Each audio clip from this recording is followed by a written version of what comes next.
There are more than 100 olive oil varieties produced in California, and Margery spent years experimenting to grow the perfect trees for her taste.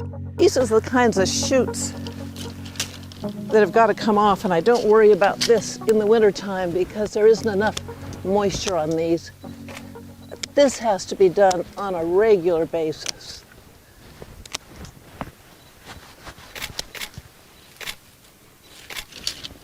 Once again, I don't want the harvesters to have to lean over the way I just did, because the more time they spend with that bucket around them down here trying to harvest something low.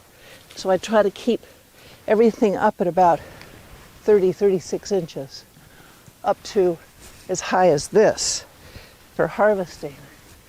And even if it's higher than that, these easily bend down.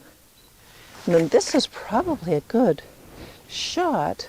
Let me see if I can find. So there's some small leaves. Those will grow to full length in about 3 weeks. Wow. The entire size in 3 weeks. Then, where the axle is right there, you can see on this one the very beginning of what will be inflorescence. And that's the flowering, the buds that come out, and then the flowering. So there'll be small twigs. This whole piece here may end up with 100 flowers on it. Not all of them will end up being an olive, but you will probably get 15 or 20, depending upon how much sunlight it gets. So the apical growth, which is always the tip growth that comes out, you always want to watch to make sure, because you can tell if there's any curling, if there's any strangeness going on, you can tell immediately. You're either overwatering, there's a pest, something's going on. But the tree tells you everything. It really does. If you're paying attention. If you're paying attention. These trees do take relatively constant care. Obviously, this is the time of year that they're kind of rejuvenating and getting ready to produce fruit again.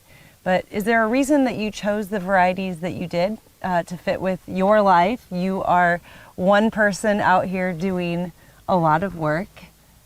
By taste. Oh, okay. All by taste. Okay. So these trees here, the larger ones, are the manzanilla trees. The ones on the other side of the fencing are the Tuscan. The taste profiles are incredibly different from each one.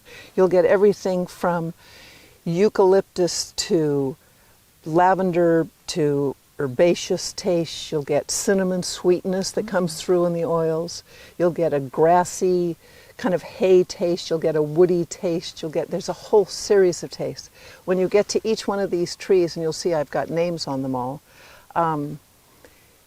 you want to blend and make sure that you don't have too much of one and not enough of the other to make the blend that you want. Now, you don't know that in the beginning. And it's really hard if it hadn't been for a company that started, I think, back in the early 2000s called We Olive, where you go into an olive bar and taste different olive oils.